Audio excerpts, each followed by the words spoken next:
Bonjour et bienvenue à toutes et à tous pour cette nouvelle vidéo hebdomadaire sur l'actualité des marchés.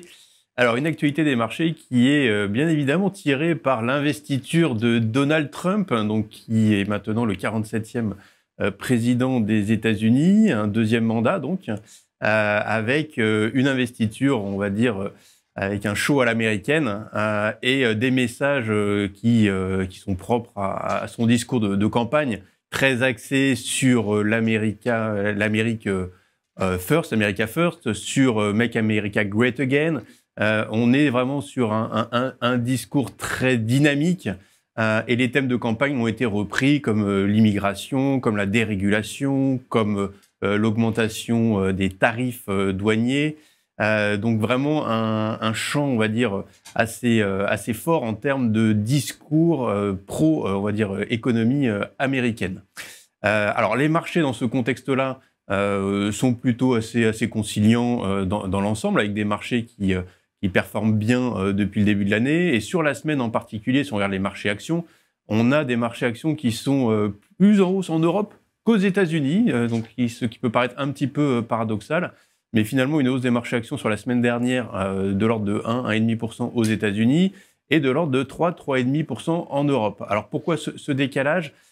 Faut voir qu'on a aussi un petit peu de rattrapage en Europe sur le secteur du luxe notamment et sur certaines valeurs bancaires. Et le secteur du luxe qui a été tiré par une annonce de résultats côté Richemont, donc au niveau de la joaillerie. Les ventes du groupe ont été revues à la hausse, notamment sur la zone géographique US et Europe, pas tellement Asie comme on pourrait s'y attendre ou en regarder en particulier la Chine, hein, qui est un gros consommateur de luxe, ou en tout cas qui l'était. Aujourd'hui, donc Richemont a eu une performance en bourse de l'ordre de 15% sur la journée lors de ces annonces, et ça a entraîné un petit peu tout le marché du luxe, et notamment le CAC 40. Alors, si on regarde également l'actualité en termes de données macroéconomiques, la semaine dernière a été marquée par des publications en termes d'inflation, que ce soit en Europe, aux États-Unis ou au Royaume-Uni, mais le chiffre qui a vraiment fait bouger les marchés, et les marchés de taux en particulier, c'est le chiffre de l'inflation aux États-Unis. Si on regarde la donnée qui a été publiée, on a eu surtout cette donnée d'inflation sous-jacente qui est sortie à 3,2%, alors que les attentes étaient à 3,3%, donc un chiffre légèrement en dessous des attentes, qui a rassuré les marchés sur la trajectoire en termes de désinflation aux États-Unis. Je rappelle que la cible est bien évidemment à 2% et qu'on n'y est pas. Hein, on est toujours assez au-dessus en termes d'inflation, que ce soit inflation corps ou inflation complète, hein, sans retraiter des prix de l'énergie.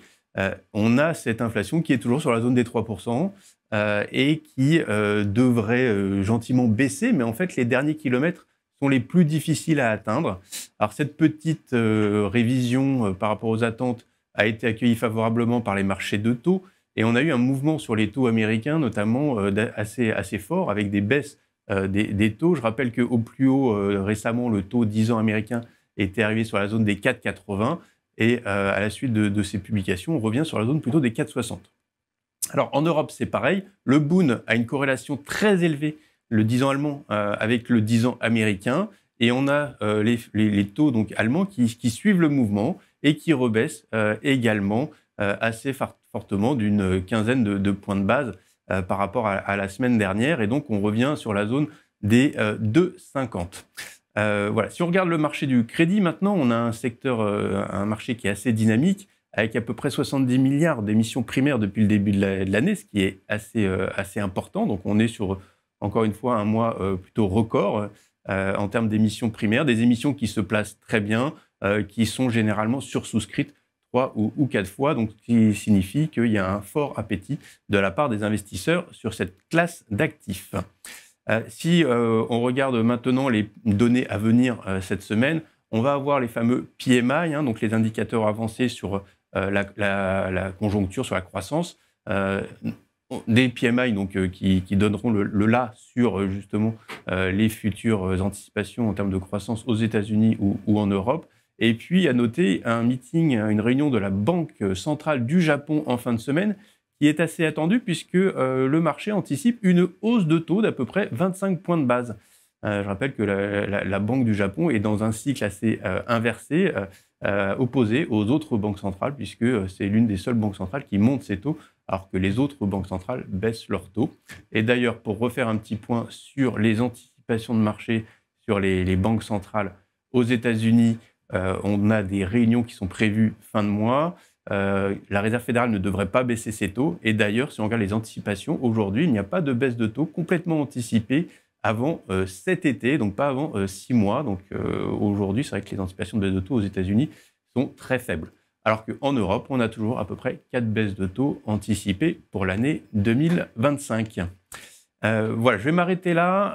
Un petit mot sur les vues d'Ophi Invest Asset Management sur les différentes classes d'actifs. On a toujours une légère préférence pour les classes d'actifs qui offrent du portage. Alors le monétaire reste intéressant bien évidemment, mais on a aussi le crédit de bonne qualité investment grade ou le crédit au rendement. Alors on est prudent sur la direction des marges, mais dans l'ensemble, ça reste des classes d'actifs qui offrent du portage, ce qui est toujours intéressant en diversification dans un portefeuille. Et sur la partie actions, on garde un biais léger, légèrement surpondéré sur les actions, en se disant qu'il y a une dynamique quand même aux États-Unis qui est là avec l'arrivée de Donald Trump, une dynamique à surveiller, mais cette dynamique reste présente selon nous et devrait continuer encore un petit peu. Merci pour votre attention. Au revoir.